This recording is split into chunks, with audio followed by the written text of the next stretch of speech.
Well, for more, we're going to speak again to our London correspondent, Benedict Pavillot at Downing Street. Hi again, Benedict. So, I mean, it's been, 30 minutes or so since Starmer's remarks were published. What do you think are the highlights? They were relatively short, but were there any surprises? No, I don't think there are any surprises. Keir Starmer says in his statement released on social media, on X, very much that, the UK recognised Israel 75 years ago, that there are 150 countries, including the United Kingdom, that has now recognised the Palestinian state. He recognises that this decision brings division, very strong feelings. He says he's spoken to many people, among them, for example, the families of the hostages.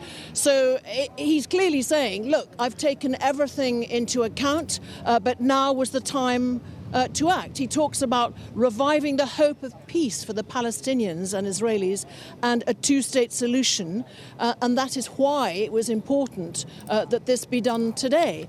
Previously, we know that previous governments, before this Labour government, said that they would make this official recognition at the time of maximum impact, so that it is clear that he doesn't want this just to be symbolic, as some people have said this is, or gesture politics. In his closing remarks, Erin, he says that Keir Starmer is saying, I want to help channel our efforts with other countries to bring about what he calls the peaceful future that we want to see. And he ends his address by reiterating that this means releasing the remaining Israeli hostages held in Gaza by Hamas, ending the violence, he says, and suffering, and shifting back towards a two-state solution. And he said that is the best hope for peace and security for all sides. And he underlines that this is not, as some have said, a reward for Hamas, which is a terrorist organization. And he's reiterated that Hamas can play no part in any future Palestinian state. When did he last say that publicly?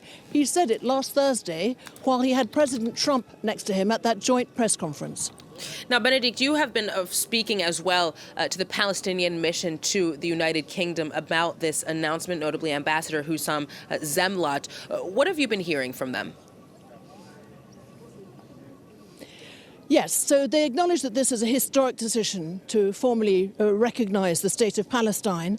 But then they go on to say today is not just about Palestine, but about Britain's fulfilment of a solemn responsibility.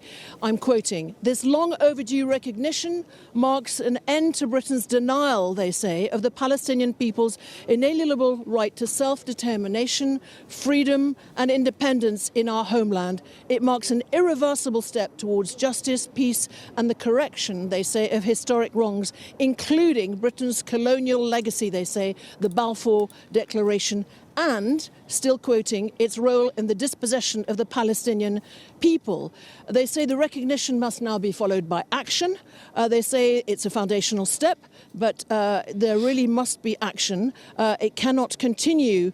They call it a genocide. Of course, the British government does not accept and does not use that word of genocide. They talk about reversing the expansion of illegal settlements, upholding international law.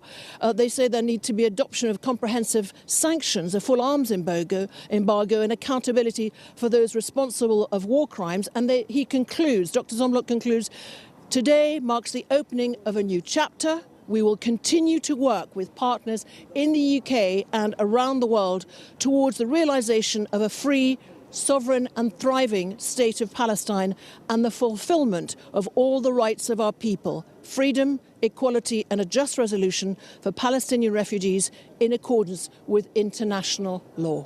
Benedict Pavillot, our correspondent in London, thank you so very much.